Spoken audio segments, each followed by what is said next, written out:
खबर करौली से है, जहां मासलपुर के खेड़िया गांव के पास तालाब में डूबने से 3 बच्चों की मौत हो गई। तीनों मृतक सगे भाई बहन हैं। जानकारी के मुताबिक तीनों भाई बहन शाम को घर से निकले थे, लेकिन रात तक घर नहीं लौटने पर परिजनों को चिंता हुई और बच्चों की तलाश शुरू की गई। इस दौरान गांव के तालाब किनारे बच्चों की चप्पल दिखी। चप्पल देखकर तालाब में बच्चों की तलाश की गई।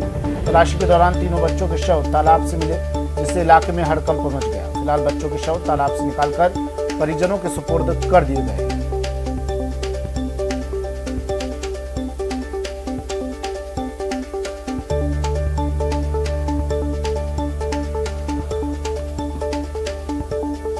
करौली से बड़ी खबर है, 3 भाई बहनों की मौत। बड़ी खबर, तालाब में डूबने से 3 बच्चों की मौत, तीनों सगे भाई बहन।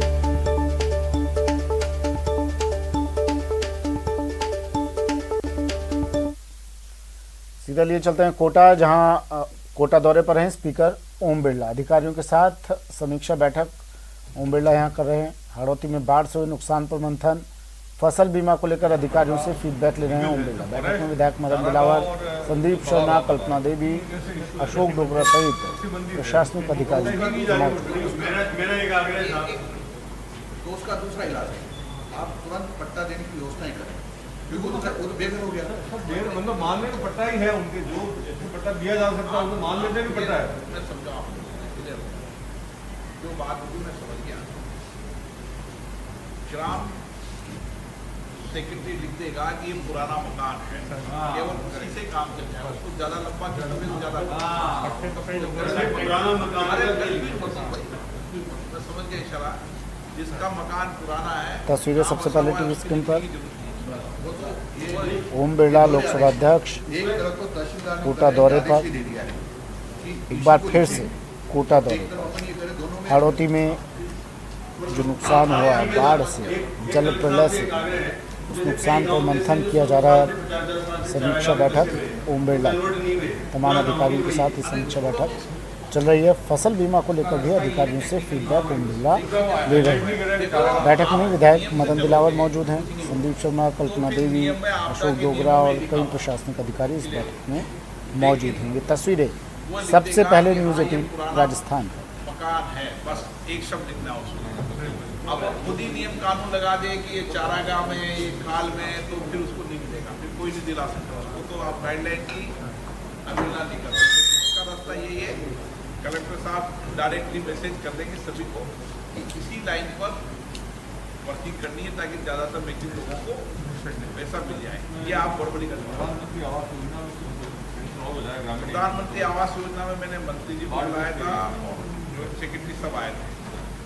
उनका कहना था कि प्रधानमंत्री आवास प्लस में जो लोगों के नाम हैं उनकी किस्त तुरंत दे देंगे, ताकि वो तो बन जाए। जो प्रधानमंत्री आवास के अलावा बचे लोग हैं उनके लिए अभी मुझे सर्कुलर निकाला था, उस जोइंट सेक्रेटरी को पता नहीं कि 5% ऐसा अतिरिक्त कोठा भी कर सकते हैं।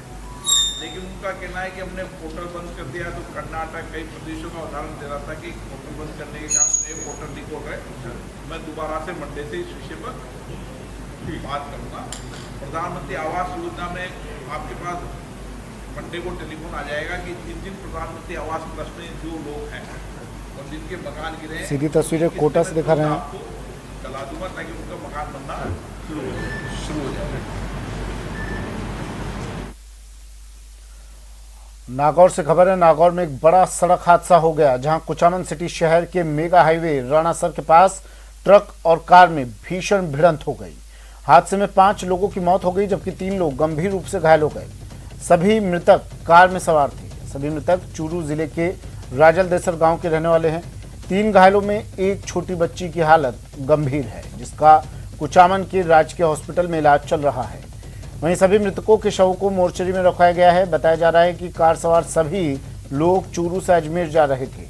इसी दौरान ट्रक और कार में टक्कर होने से यह हादसा हो गया। वहीं इस घटना पर सीएम गहलोत ने ट्वीट कर दुख जताया। नागौर सांसद हनुमान बेनीवाल ने भी मृतकों के परिजनों के प्रति संवेदना जताते हुए हादसे पर दुख जताया है।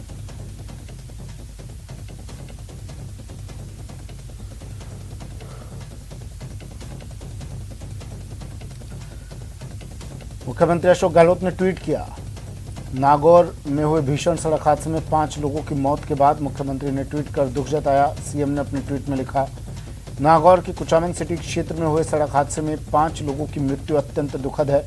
मेरी संवेदनाएं शोकाकुल परिजनों के साथ है। ईश्वर उन्हें इस बेहद कठिन समय में संबल दे और दिवंगतों की आत्मा को शांति प्रदान करे। घायलों के शीघ्र स्वास्थ्य लाभ की प्रार्थना है। वहीं नागौर सांसद हनुमान बेनीवाल ने भी ट्वीट कर घटना पर दुख जताया। नागौर संसदीय क्षेत्र के कुचामन में हुए सड़क हादसे में चूरू जिले के 5 लोगों की मृत्यु हो जाने के दुखद समाचार प्राप्त हुए। हादसे में दिवंगत हुए लोगों की शांति के लिए ईश्वर से प्रार्थना करता हूं। मेरी संवेदनाएं शोकाकुल परिजनों के साथ है। हनुमान बेनीवाल का ये ट्वीट।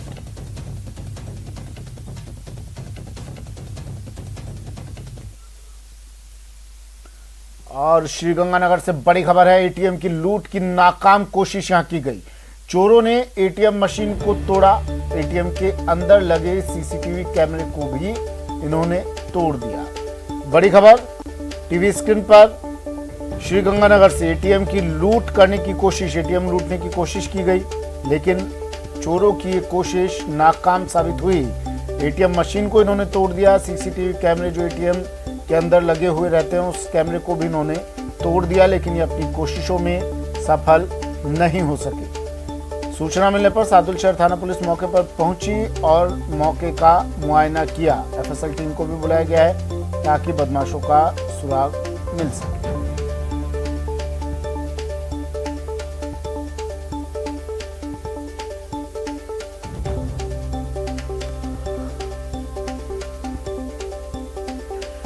ये तस्वीरें श्रीगंगानगर से हैं। चोरों के हौसले बुलंद हैं। लगातार ये पहली वारदात नहीं है, इससे पहले भी इस तरह की कई वारदातें सामने आई, लेकिन इस बार चोरों ने बड़े शातिराना तरीके से पहले सीसीटीवी को तोड़ा ताकि उनकी तस्वीर इस सीसीटीवी में कैद ना हो पाए, और इसके बाद एटीएम मशीन को भी तोड़ दिया। कोशिश पूरी की, लेकिन तमाम कोशिशें नाकाम साबित हुई। अशोक मेरे सहयोगी हमारे साथ श्रीगंगानगर से फोन लाइन पर जुड़ गए हैं। अशोक, क्या कुछ पता चल पाया इन अपराधियों का अब तक? देखिए सुमित जी, जैसा कि आप विजुअल्स में देख पा रहे हैं कि किस तरह से बदमाशों ने एटीएम लूट का पूरा प्रयास किया। यहाँ तक कि एटीएम मशीन को पूरी तरह से चकनाचूर कर दिया, वहां लगे सीसीटीवी कैमरे को भी पूरी तरह से डैमेज कर दिया, लेकिन फाइनली वो इस एटीएम लूट में नाकाम रहे। हालांकि सीसीटीवी कैमरे को जो एटीएम के अंदर लगा हुआ था उसको तो उन्होंने डैमेज कर दिया है, लेकिन आसपास के जो सीसीटीवी कैमरे हैं उनको भी फिलहाल स्थानीय पुलिस, सादुल शहर पुलिस द्वारा खंगाला जा रहा है। साथ में एफएसएल टीम भी फिलहाल मौके पर पहुंच चुकी है और वो भी कुछ सुराग वहां इकट्ठा करने में लगी हुई है। लेकिन सबसे खास बात यह है कि जो सादुल शहर पुलिस से हमें जानकारी मिल पा रही है कि काफी घंटे से वो मौके पर मौजूद हैं, मौके घटना स्थल का मौका मुआयना कर रहे हैं, लेकिन जो बैंक के अधिकारी हैं वो अभी तक मौके पर नहीं पहुंचे हैं। ना ही वो तस्दीक कर पा रहे हैं कि आखिर एटीएम में कितना कैश रखा हुआ था, क्या ये सीसीटीवी कैमरा वर्किंग कंडीशन में था या नहीं था। तो इस चीज को लेकर सादुल शहर पुलिस थोड़ी नाराजगी जता रही है कि एसबीआई बैंक के अधिकारी अभी तक नहीं पहुंचे हैं, जबकि इस घटना को, वारदात को हुए लगभग काफी घंटे बीत चुके हैं। जी सुमित जी। ठीक है, शुक्रिया अशोक तमाम जानकारी के लिए।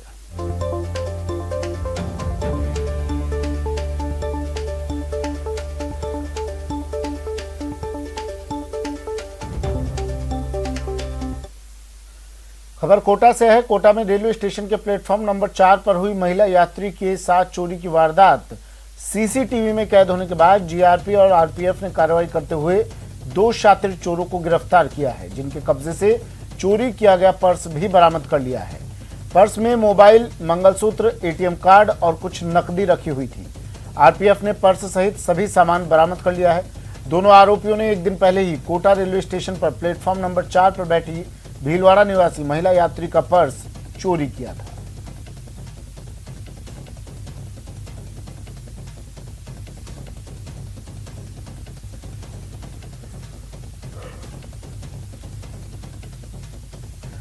कोटा में बीते दिनों हुई तेज बारिश के बाद जलमग्न हुई कॉलोनियों के सूने मकानों को अब चोर निशाना बनाने लगे हैं। बोरखेड़ा थाना के देवली अरब की तिरुपति विस्तार कॉलोनी में एक साथ करीब 6 से ज्यादा मकानों में चोरी की वारदात हुई है, जहां से चोर लाखों रुपए के जेवरात और नकदी चोरी कर ले गए। तिरुपति कॉलोनी में रहने वाले वीर सिंह के मुताबिक उनके और उनके आसपास के करीब 6 मकानों में एक के बाद एक वारदात हुई। सभी मकानों में रहने वाले लोग कॉलोनी जलमग्न होने के बाद यहां से निकलकर गए थे और पीछे से चोरों ने जलमग्न मकानों में घुसकर वारदात को अंजाम दिया। फिलहाल पीड़ितों की ओर से बोरखेड़ा थाना पुलिस ने मुकदमा दर्ज कर लिया है और अज्ञात चोरों की तलाश की जा रही है।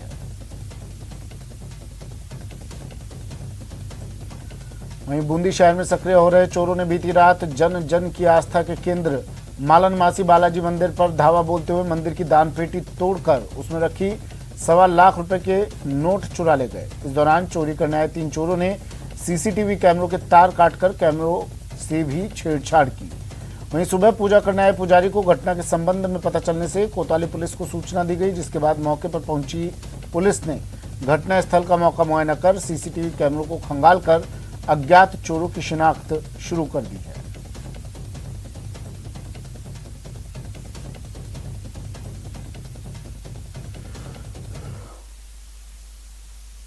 खबर टोंक से है, जहां पुलिस ने एक हाईवे पर स्थित एक होटल पर छापा मारकर कार्रवाई को अंजाम दिया। कार्रवाई के दौरान होटल से 7 युवक युवतियों को होटल के कमरों से दबोचा। वहीं पुलिस पूरी कार्रवाई पर ही लेपापोती करती दिखाई दी। पुलिस के मुताबिक कुछ युवक युवतियां होटल के कमरों में मिले, लेकिन कमरों के गेट खुले हुए थे, जहां एक युवक और 2 युवतियां बर्थडे मनाते हुए मिले। इसी के साथ ही एक युवक युवती का जोड़ा भी मिला। फिलहाल पुलिस पकड़े गए इन युवक युवतियों से पूछताछ में जुटी है।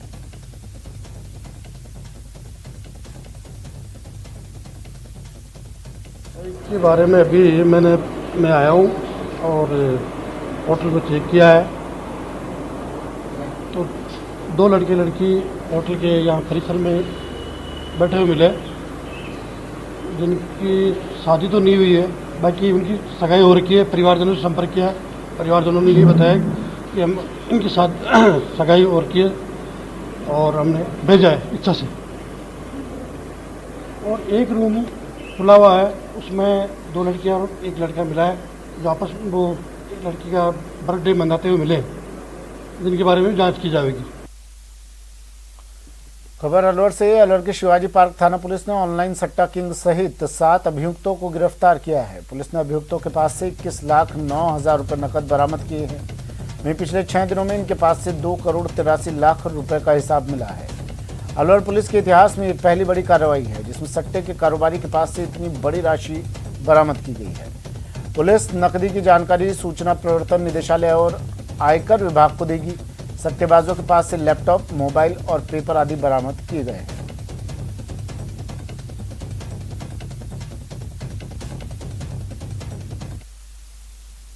सबसे बड़ा सट्टा इन लोगों ने पकड़ा है, जिसमें लगभग 21,09,000 रुपए तो कैश मिले हैं और पिछले 6 दिनों का हिसाब किताब मिला है लगभग 6 करोड़ से ज़्यादा का, 2 करोड़ से ज़्यादा का। और साथ ही इसमें 8 लैपटॉप, 16 मोबाइल फ़ोन, 1 गाड़ी और इनके सट्टा पर्ची जो ये चलाते थे उसका हिसाब किताब और उसका एक रजिस्टर भी मिला है। तो इस तरह का कारोबार करते हैं, ऑनलाइन सट्टा चलाते हैं, उनके ऊपर मॉनिटरिंग कर रहे थे और जब हमें पुख्ता जानकारी मिली इनकी लोकेशंस के बारे में, तब हमने एक टीम गठित करी इसके लिए और टीम ने उसके अनुसार हर ठिकाने पे इनके छापा मारा और वहाँ पे हमने इनसे नकदी करीब 21 लाख और बाकी मोबाइल और लैपटॉप सिस्टम जब्त किए। ब्रेक के बाद स्वागत है आपका और अब आपको दिखाते हैं भारी बारिश से टोंक से आई एक बेबस तस्वीर, जहां बरसाती नाले में एक ट्रैक्टर ट्रॉली बह गई। स्क्रीन पर आप देख सकते हैं कैसे ये ट्रैक्टर ट्रॉली पर बैठा चालक बहाव के बीच नाला पार करने की कोशिश कर रहा था, लेकिन बहाव इतना तेज था कि ट्रैक्टर ट्रॉली बह गई और कुछ दूर जाकर पलट गई। ट्रैक्टर ट्रॉली पर सवार 4 लोगों की जान सांसत में आ गई। गनीमत ये रही कि पास में मौजूद 2 युवकों ने बहादुरी दिखाई और चारों को लेकर सुरक्षित बाहर निकाला। बता दें कि यह घटना टोंक के बहादुरी बनेठा सुरेली मार्ग पर कांकरिया खाल की है।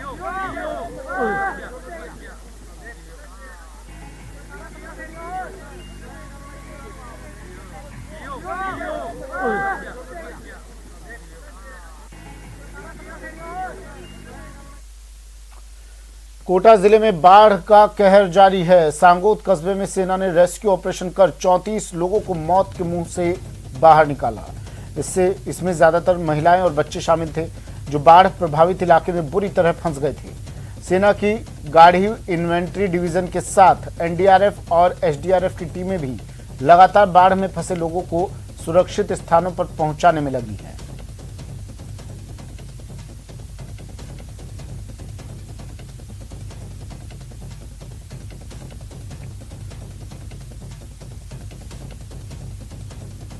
बारा और कोटा में बारिश से जनजीवन अस्त व्यस्त है। कोटा के सांगोद में भारी बारिश से गांव में पानी पानी है। एनडीआरएफ और एसडीआरएफ की टीम लगातार नजर बनाए हुए हैं। कहीं बोट से रेस्क्यू किया जा रहा है तो कहीं हेलीकॉप्टर से ग्रामीणों को निकाला जा रहा है। कोटा संभाग की स्थिति देखें तो यहां अब भी लोगों को राहत नहीं मिल रही। कोटा के सांगोद में एक बार फिर बाढ़ जैसे हालात बन गए हैं। बारिश के बाद भीम सागर बांध से पानी छोड़े जाने से सांगोद कस्बे में हालात बिगड़ने लगे हैं। यहाँ निचले इलाकों में बसी कॉलोनियों के घरों से लेकर बाजारों में पानी ही पानी आ गया।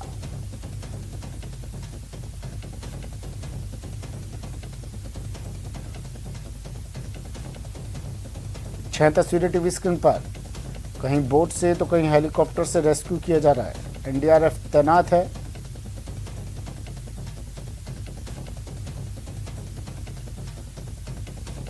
कोटा से के साथ साथ बारिश ने बारा को भी प्रभावित किया है। बारा में बारिश से शाहबाद, छबड़ा, कवाई में भारी बारिश से आफत आ गई। सारथल में कार सहित 3 लोग बह गए। यही नहीं, प्रदेश की सीमा से सटे एमपी के सोढ़ा गांव में 300 लोग फंसे हुए हैं। वायुसेना और एनडीआरएफ राजस्थान सीमा से रेस्क्यू चला रही है। हाईवे नेशनल हाईवे 27 भी बाधित रहा। बारा में पिछले 7 दिनों से चल रही बरसात से जनजीवन बुरी तरह से प्रभावित हो रहा है। कई गांवों का जनसंपर्क कटा हुआ है तो कई गांव टापू बने हुए हैं। सारथल में रपट पार करते समय तेज बहाव में एक कार बह गई। 3 लोगों को बाहर निकाला लेकिन कार पानी में डूब गई, जिससे निकाला नहीं जा सका। नाहरगढ़ क्षेत्र के बरनी नदी और पचलावदा में तेज बारिश के बाद बरनी नदी उफान पर आ गई। क्षेत्र के सभी रास्ते बंद हो गए। जनजीवन अस्त व्यस्त हो गया।